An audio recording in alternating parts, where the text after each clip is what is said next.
बोले जहां जाने के बाद जीव को कभी लौट करके नहीं आना पड़ता है।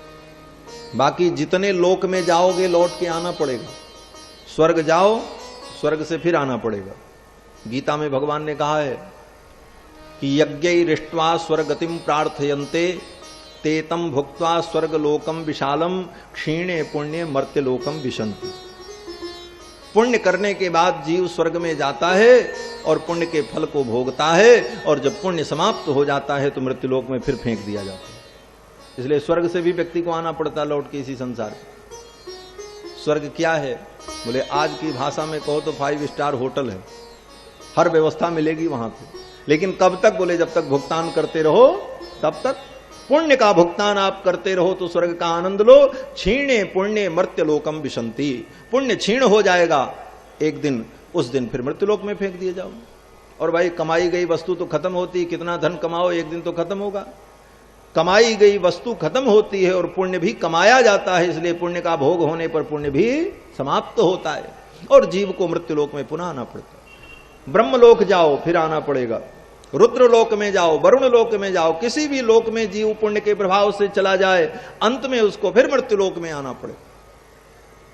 लेकिन एक धाम भगवान का धाम है जहां जाने के बाद जीव को कभी संसार में नहीं आना पड़ता। इस प्रपंच में फिर उसे आना ही नहीं पड़ता।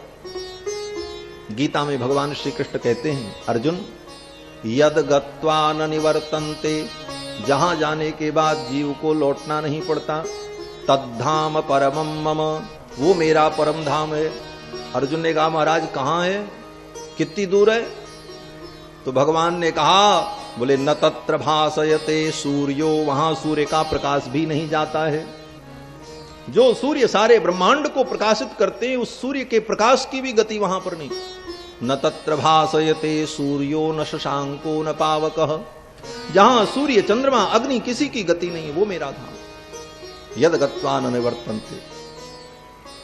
और वेद भी यही कहता है, कठोपनिषद में मंत्र आया कि यस्तु विज्ञानवान भवति सौ मनस्कः सदा शुचिः सच तत्पद्मवाप्नोति यस्मात् भूयो न जायते, जहां से जीव को पुनः आना नहीं पड़ता। ऐसा भगवान का जो परम धाम दिव्य वैकुंठ है त्रिपाद विभूति, उस त्रिपाद विभूति में भगवान ने गृद्धराज जटायु को अपने संकल्प से भेज दिया।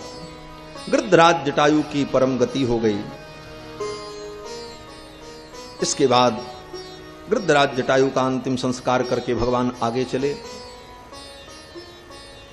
लेकिन गृद्धराज जटायु का भी भगवान ने भंडारा नहीं किया।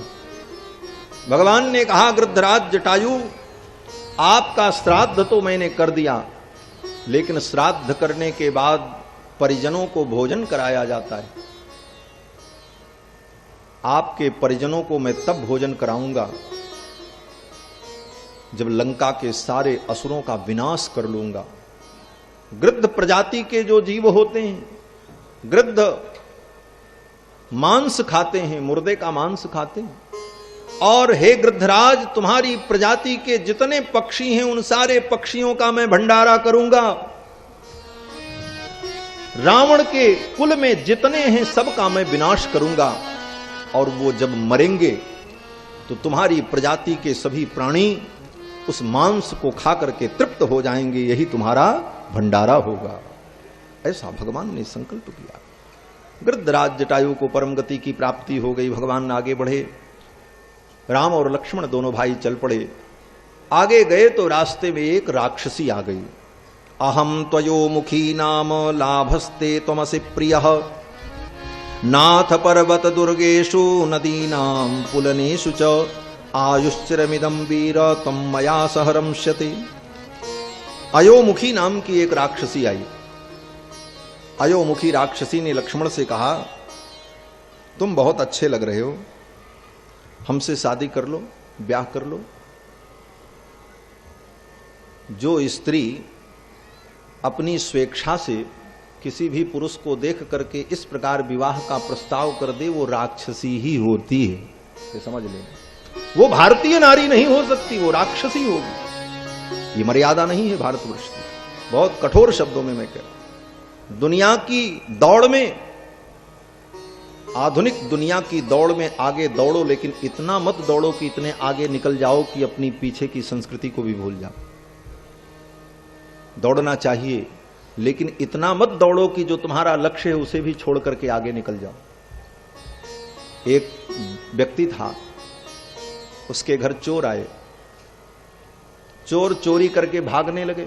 उसने देख लिया, दौड़ाया उनको पकड़ने के लिए, लेकिन वो दौड़ने वाला धावक था, खेल में दौड़ता था, तो उसको दौड़ने का जोश चढ़ा, इतनी तेज दौड़ा कि चोर से आगे निकल गया, चोर पीछे ही छूट गए। बोले तो ऐसा क्या दौड़ना कि जिस लक्ष्य के लिए तुम निकले वो लक्ष्य ही तुम्हारा छूट जाए। तो इस आधुनिक युग में इस आधुनिकता को देखकर इस दौड़ में शामिल हो, अच्छी बात है, पीछे नहीं रहना चाहिए, लेकिन इतना आगे मत दौड़ जाओ कि लक्ष्य ही छूट जाए, मानव जीवन का जो लक्ष्य है। अयोमुखी नाम की इस राक्षसी ने कहा, लक्ष्मण तुम मुझसे विवाह कर लो। तो लक्ष्मण जी का तो एक ही काम है, ऐसी स्त्री जो आवे तो उसका नाक कान काट लेते हैं। शूर्पणखा का भी नाक कान काटा था, इसका भी नाक कान काट लिया, और ताड़का का भी काटा था बक्सर में, बताया था मैंने कथा में पहले। तुरंत लक्ष्मण जी ने अपना काम कर दिया। कर्णनासे निकृत्ते तु विस्वरम विननादसा, उसके नाक कान को काट लिया। वो चिल्लाती हुई, कर्णक्रंदन करती हुई घनघोर जंगल में भाग गई, नाक कटा करके चली गई। इसके बाद कथा आती है कि भगवान आगे बढ़े, आगे जा रहे थे तो कबंध नाम का राक्षस मिला। कबंध नाम का ये राक्षस बड़ा विलक्षण राक्षस था। इसके सिर नहीं था, सिर जो था वो पेट के अंदर था। इंद्र ने मारा था वज्र से, तो उसका सिर घुस गया पेट में और दोनों पैर घुस गए पेट में। और बेचारा खाए कैसे? तो इंद्र ने उसकी भुजाओं को इतना बड़ा बना दिया था कि वो एक जगह पड़ा रहता था, अपने भुजाओं को फैला करके जीवों को पकड़ ले और ला करके पेट में डाल लेता था। कबंध उसका नाम। कबंध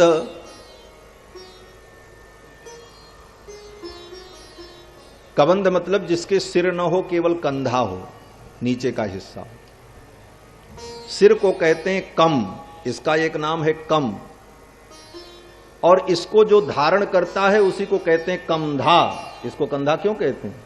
हिंदी में जो शब्द है, संस्कृत का शब्द है कंधा, कहते हैं ना कि ये कंधा है। इसका नाम कंधा क्यों? बोले कम सिरम धरती, जो सिर को धारण करता है। सिर कहां टिका? बोले इसी पे तो टिका है, इसलिए इसका नाम कंधा है। और इसी को स्कंध भी कहते हैं। और कम बंधती, कम सिरम, सिर को जो बांधे हुए है, इसीलिए इसका नाम कबंध है। ये कंधा ही कबंध है। तो उसका केवल इतना ही भाग था, ऊपर का भाग नहीं था, वो सब घुस गया था पेट के अंदर। वो कबंध नाम का राक्षस राम लक्ष्मण को देखा, दोनों को पकड़ लिया इसे। उसके हाथ में अंदाजा लगा, क्योंकि आंखें तो उसकी पेट के अंदर थी, दिखता तो था नहीं। टो करके पकड़ लेता था, कुछ मिल जाए हिलता डुलता चीज तो खा लेता था।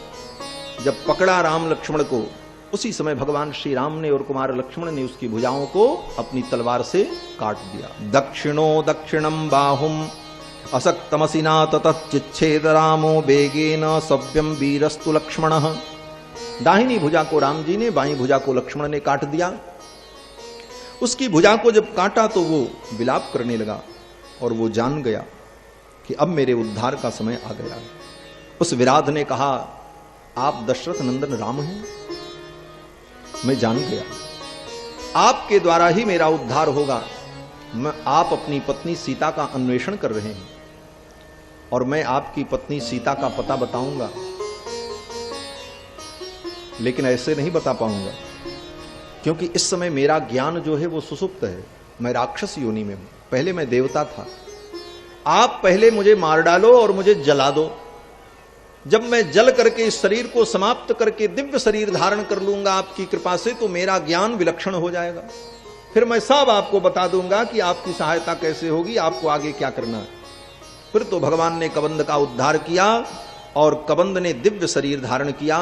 और कबंध ने कहा कि आप यहां से आगे जाओ, किष्किंधा नाम का एक पर्वत होगा, वहां पर सुग्रीव नाम के एक वानर रहते हैं, बड़े पराक्रमी हैं, उनसे आपकी मित्रता होगी, उनकी बहुत बड़ी सेना होगी और वो आपका सहयोग करेंगे और आपकी पत्नी सीता को लंका का राजा रावण लेकर के गया है।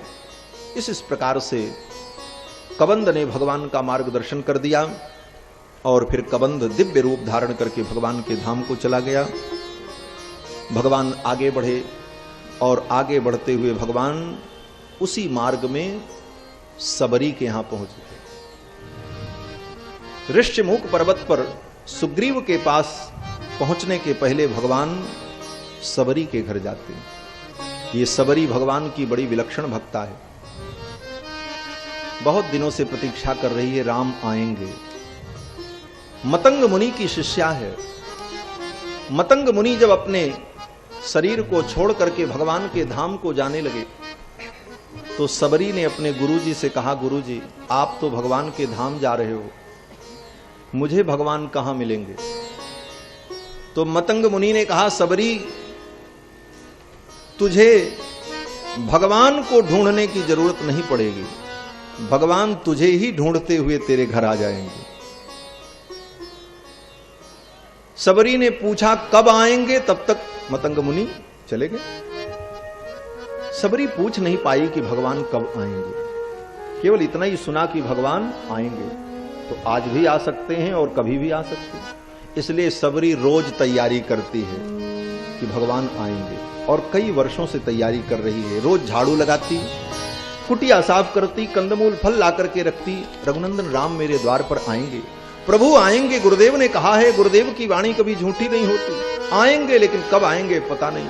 इसलिए वो हर क्षण प्रतीक्षा कर रही है। सबरी निहार रास्ता आएंगे राम जी, सबरी निहार रास्ता आएंगे राम जी, सबरी निहार रास्ता आएंगे राम जी, सबरी निहार रास्ता आएंगे राम जी, सबरी निहार रास्ता आएंगे राम जी, सबरी निहार रास्ता आएंगे राम जी, मेरा भी धन्य जीवन बनाएंगे राम जी, मेरा भी धन्य जीवन बनाएंगे राम जी, सबरी निहार रास्ता आएंगे राम जी, आंखों से रोज अपने आहें बुहारती, आंखों से रोज अपने आहें बुहारती, कांटे लगे न कोई, कांटे लगे न कोई, कोमल है राम जी, कांटे लगे न कोई, कोमल है राम जी, सबरी निहार रास्ता आएंगे राम जी, सबरी निहार रास्ता आएंगे राम जी,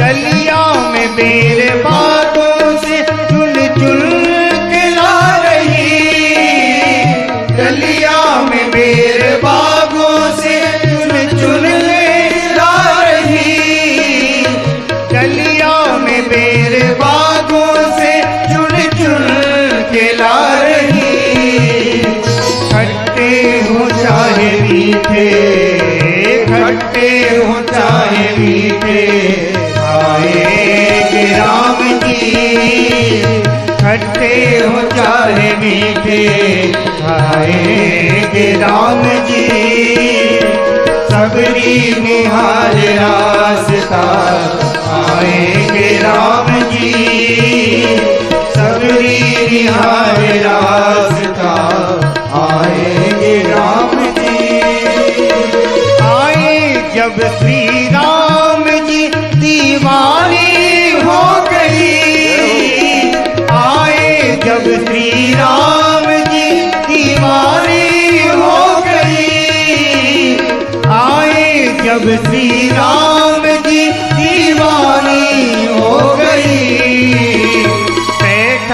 श्री राम को, बैठाया न श्री राम को, भूली है काम जी। बैठाया न श्री राम को, भूली है काम जी। सबरी निहार रास्ता, आएंगे राम जी। सबरी निहार रास्ता, आएंगे राम जी। आए जब श्री राम जी चरणों में गिर पड़ी। आए जब श्री राम जी चरणों में गिर पड़ी। आए जब श्री राम जी चरणों में गिर पड़ी। अश्कों से धो रही तो, अश्कों से धो रही तो, उठाए हैं राम जी। अश्कों से धो रही तो, उठाए हैं राम जी। सबरी निहार रास्ता, आएंगे राम जी। सबरी निहार रास्ता, आएंगे राम जी। सुंदर बिछा के आसन बैठाया राम को। सुंदर बिछा के आसन बैठाया राम को। सुंदर बिछा के आसन बैठाया राम को। ये कंद मूल लाकर, ये कंद मूल लाकर, आए हैं राम जी। ये कंद मूल लाकर, आए हैं राम जी। सबरी निहार रास्ता, आएंगे राम जी। सबरी निहार रास्ता, आएंगे राम जी। सबरी निहार रास्ता, आएंगे राम जी। सबरी निहार रास्ता, आएंगे राम जी। मेरा भी धन्य जीवन बनाएंगे राम जी। मेरा भी धन्य जीवन बनाएंगे राम जी। सबरी निहार रास्ता, आएंगे राम जी।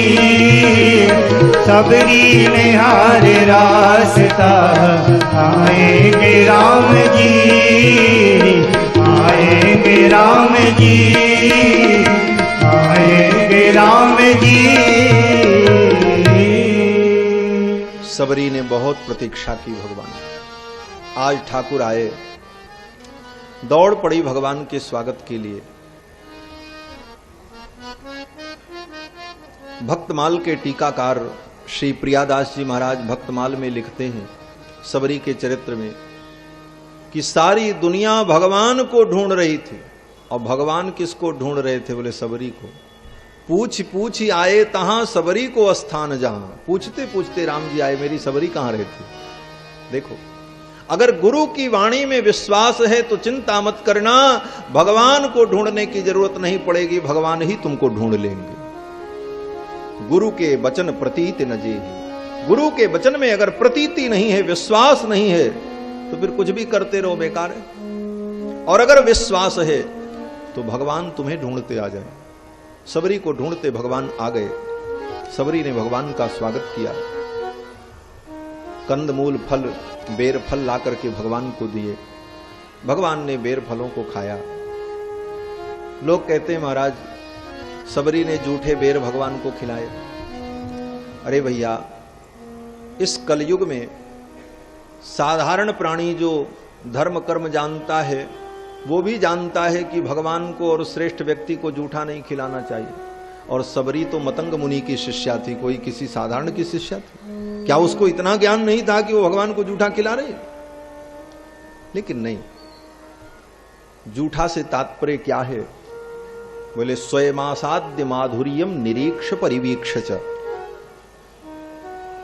पहले वो पेड़ के फल को तोड़ करके खाती थी कि इस पेड़ का फल मीठा है कि नहीं। एक फल के खाने से अंदाजा लग जाता कि अरे इस पेड़ का फल तो बहुत मीठा है। फिर उस जूठे फल को फेंक करके हाथ को शुद्ध करके फिर उसी पेड़ के फल को तोड़ तोड़ रखती। ये तात्पर्य है उसका। स्वयं आसाद्य माधुर्यम निरीक्ष, माधुर्य का निरीक्षण करके और फिर पवित्रता पूर्वक वो फल लेकर के आती और आज भगवान को फल अर्पित किया। भगवान तो सच्चे मन को पहचानते।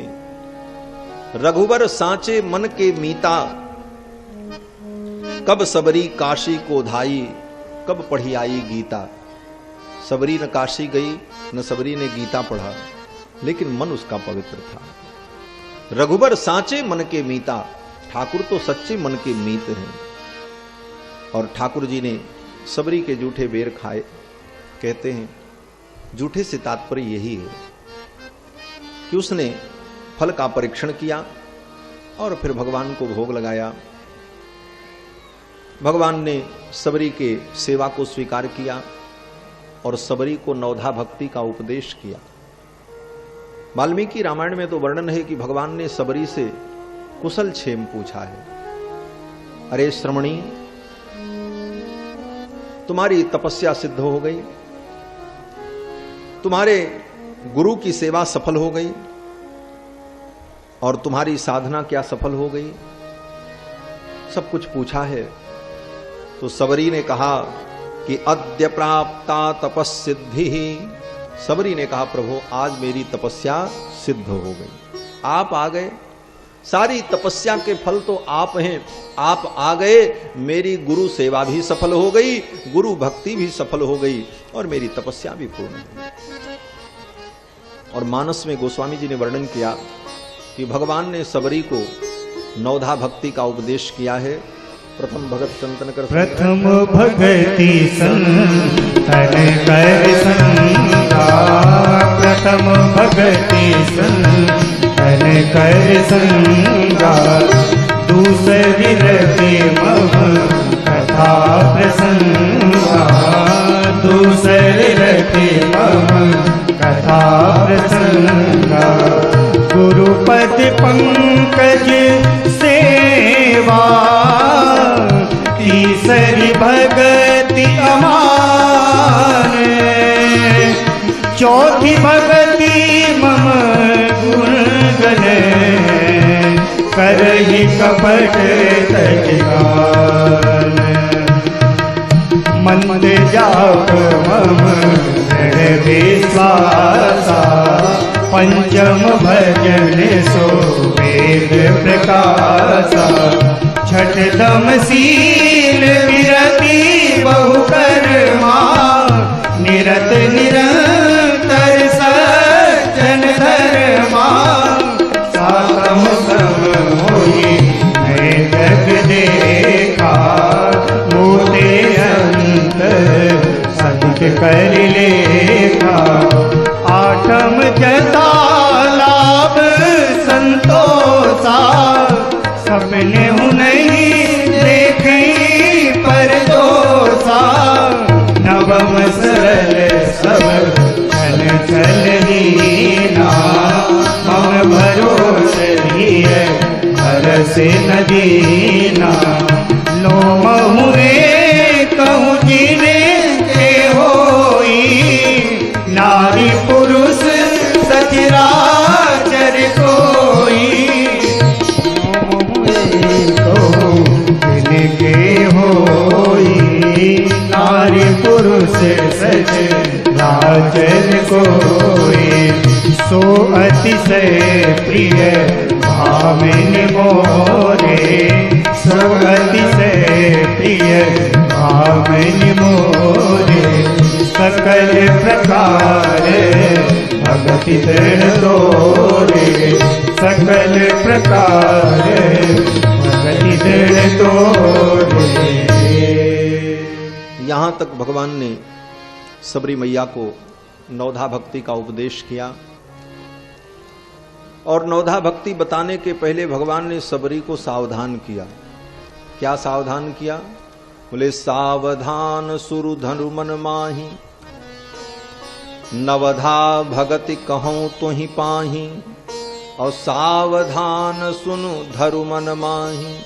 अरे सबरी, मैं तुझे नवधा भक्ति का उपदेश कर रहा हूं, इसको सावधानी पूर्वक सुनो और अपने मन में धारण करो। मन में धरने को कहा, बुद्धि में धरने को नहीं कहा। भक्ति बुद्धि का विषय नहीं है, भक्ति मन का विषय है। भक्ति को बुद्धि से समझ लेने मात्र से कल्याण नहीं होगा, मन में उसे जब हम धारण करेंगे तब भक्ति सफल होगी। इसीलिए भगवान ने कहा भक्ति को अपने मन में रखो, सावधान सुन धरु मन माही। नवधा भक्ति का उपदेश किया है भगवान ने सबरी को। ये सबरी बड़ी बड़भागिनी है। जूठे बेर से सबरी तर गई बिछा पुरान चटैया। झूठे बेर से सबरी तर गई, झूठे बेर से सबरी तर गई बिछा पुरान चटैया। भजोरे मन प्रेम से राम रघुरैया, भजोरे मन प्रेम से राम रघुरैया, भजोरे मन प्रेम से राम रघुरैया। सिया रघुरैया, राम रघुरैया, सिया रघुरैया, सिया रघुरैया। भजोरे मन प्रेम से राम रघुरैया, भजोरे मन प्रेम से राम रघुरैया। भोजन करते तीन बेरिया मिश्री दूध मलैया, भोजन करते तीन बेरिया मिश्री दूध मलैया। ये किसके लिए कहा जा रहा है? हमारे आपके लिए। भोजन तो हम लोग 3 बार करते हैं। 3 बार कहे, कितने लोग तो 13 बार खाते होंगे सवेरे से शाम। और माल ही खाएंगे और भजन करने को कहो तो जमाई आती, आलस्य आता है। भक्त कहता है भोजन करते तीन बेरिया मिश्री दूध मलैया, भोजन करते तीन बेरिया मिश्री दूध मलैया। राम भजन में क्यों अलसाते, राम भजन में क्यों अलसाते, छिन छिन लेत जमैया। भजोरे मन प्रेम से राम रघुरैया, भजोरे मन प्रेम से राम रघुरैया, भजोरे मन प्रेम से राम रघुरैया, भजोरे मन प्रेम से।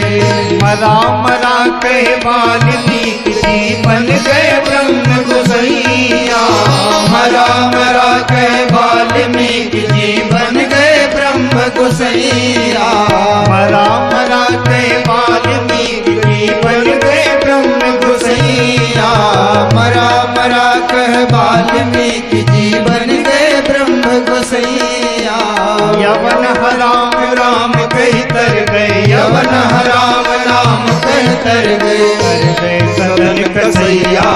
भजोरे मन प्रेम से राम रघुरैया, भजोरे मन प्रेम से राम रघुरैया, भजोरे मन प्रेम से राम रघुरैया, भजोरे मन प्रेम से। झूठे बेर से सबरी तर गई बिछा पुरान चटैया, झूठे बेर से सबरी तर गई बिछा पुरान चटैया।